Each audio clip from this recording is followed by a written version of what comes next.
Mogale City Municipality needs more funds to repair the sewage infrastructure. Sewage pump stations around the city have not been working, resulting in the failure to process waste. Since 2019, the municipality has been given over 300 million rand to fix the infrastructure. Professor Richard Meissner, Associate Professor at the University of South Africa, joins us to tell us more about this. Professor Meissner, thanks so much for joining us this evening on News at Prime. A shocking situation there in Mogale City. Recently, in media reports, we also saw them dumping sewage into the rivers there as well. If you could just paint the picture of how dire the water situation is in that municipality.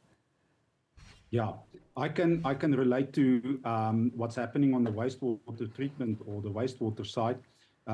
Together with Mariette Liefering from the Federation for Sustainable Environment, we've been in that area on a number of field excursions, and my colleague and I, Professor Anya du Plessis, we've had I don't know how many numerous radio and television interviews on the situation. It is, let me just, it's shocking because I told a colleague of mine a while ago that I've never seen a black river in my life before. That's the Blaubankspruit, where the sewage from the Percy Stewart wastewater treatment work near the Krugersdorp Nature Reserve flow, the sewage discharges into the Blaubankspruit. But what is also shocking is that in the beginning of the year when we were in Munsieville, there was raw sewage running down the street where a pump station wasn't operable. It was completely blocked and overflowing with sewage, and that was right next to residential areas. So the sewage situation in Mogale City is dire, and I spoke with Mr. Jaco de Tooy earlier this evening. He's the chairperson of the Mogale Catchment Forum, and he also indicated to me that the Mogale's wastewater treatment works is also in not in a good condition, although they are waiting for the handover of that wastewater treatment plant. So it is under rehabilitation. And the Flip Heman wastewater treatment plant is, as I understand it correctly, in a similar or near similar state as the Percy Stewart wastewater treatment works. And Professor, from your research and fieldwork there in the area, in what world would it have ever made sense for the municipality to dump sewage into the river? Look, this situation has been coming a long way. I mean, I spoke with the the managing director of Gelita, the German-owned gelatin factory that also discharges effluent into the Percy Stewart works. And he told me that it's been coming it's been ongoing for years now. For instance, he told me that in 2005 they reached out to the municipality to construct a special aerator or instrument in the facility in Percy Stewart so that it can treat the gelatin factory's effluent, especially because at that time they haven't had any money. Sibanya Stillwater, it's involved. It has also reached out to the municipality to help with the rehabilitation of the Percy Stewart treatment works. And it is from a political science and public administration perspective, you know, it's mind-boggling that a situation like this can go on for years and years. But we know that many of the municipalities in Gauteng, they consist of unstable coalition governments, motions of no confidence against mayors.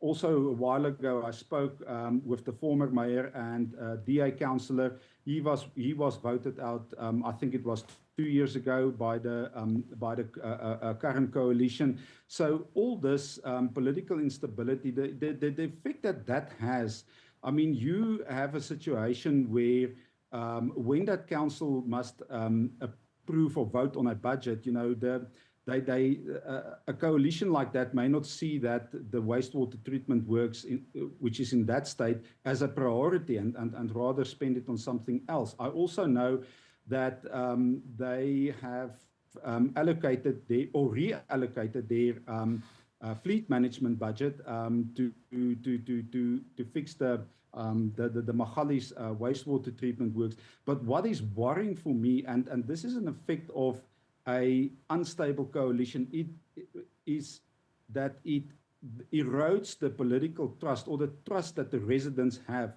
in the local government, because any local government, any municipality cannot afford that, because it's the sphere of government closest to the people. And, you know, as you're mentioning as well, the current challenges as well, where we find ourselves in these coalitions as well, and the mayor's revolving doors in certain metros and other metros too. You're mentioning warnings from 2005 already. Now, that's almost 20 years ago. And still back then, till now, before we had coalition governments, already then, nothing really was seemingly done. Now that we have the local government elections coming up in 2026, it appears that coalitions are not going anywhere. So does this mean it's only just going to get worse now? It's very difficult to say that it is going to get worse because of the coalitions at local government level.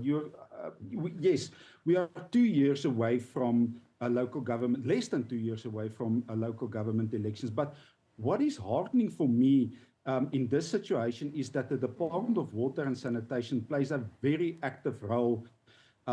Its Enforcement and Compliance Directorate, that's the directorate that has laid the criminal charges against the municipality. I know that the DG, Dr. Sean Phillips, he has allocated something like 55 million rand. But it's not only the government at the national level, it's also individuals and interest groups, environmental interest groups like the FSE, Mr. Trevor Brow from the Preservation of the Cradle of Humankind. I mentioned Sabanya Stillwater, the Mogale's Catchment Forum. There are numerous individuals that laid a criminal that presented affidavits. Mr. Jaco de Tooy told me earlier this evening something like 8 affidavits have come from individuals. Scientists are involved. Anya Duplessis, my colleague, myself, a former scientist from the Council for Scientific and Industrial Research, the Council for Geosciences, because that effluent from Percy Stewart flows into the cradle of humankind, and it pollutes the groundwater surfaces, and that the water that doesn't end up in the groundwater or the karst system of the cradle of humankind, that flows into the Hartbeespoort Dam. And I'm a resident of Hartbeespoort, so I have a direct interest in that. And then also Mogale's residents. But what is very heartening with respect to this situation is that the head of the executive branch of government, the presidency, President Cyril Ramaphosa, made a statement and said that he is very concerned about the effluent that is flowing into the Blaubankspruit and then eventually into the cradle of humankind. So I think here a political line has been drawn in the sand to say now things must come to a head. I mean, also the South African police services, they are assisting the Department of Water and Sanitation in the investigation. So what you're seeing here is a host of governmental, at the highest level, the executive branch, the presidency, the national government, the South African police services, and a whole lot of interest groups, environmental interest groups, individuals, scientists, that has been agitating this situation now for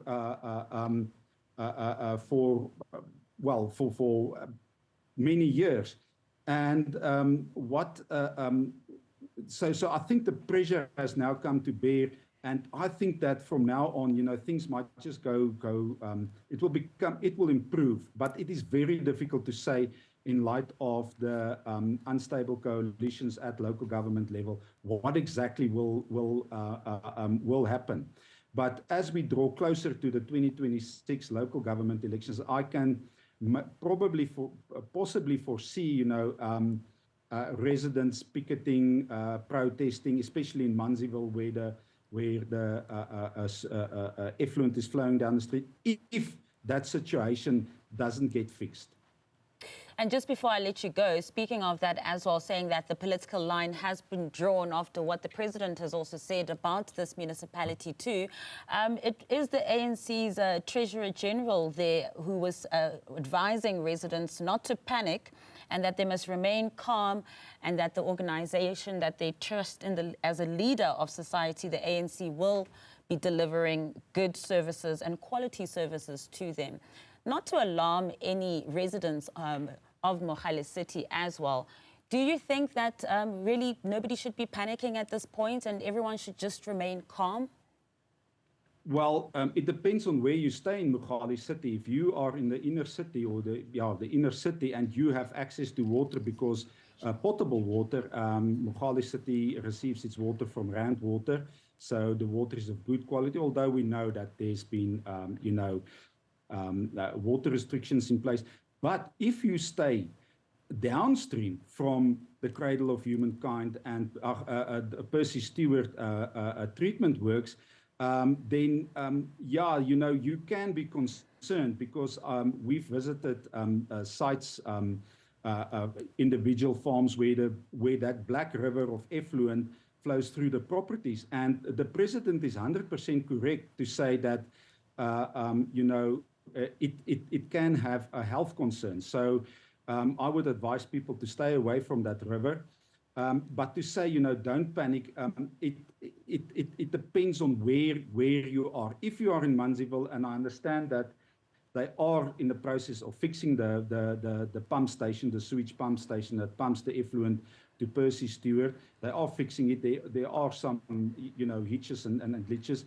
Then it's somewhat reassuring, but not 100% assuring. But if you're a landowner downstream, I don't think that it will be taken serious if somebody comes to you, irrespective of who it is, a high-level ANC official, to say to you that you shouldn't panic. I don't think it's going to work because the trust has been eroded, and trust and political authority they go hand in glove. If the authorities don't seem to deliver the proper service or don't deliver the service, then trust erodes, and with that, your political authority as well. Yes, and it was the ANC's regional secretary in that area as well who was warning and saying that, and this was following the mayor's resignation, saying that residents shouldn't panic, service delivery won't be affected. But Professor Meissner, thank you so much for joining us on this important discussion this evening.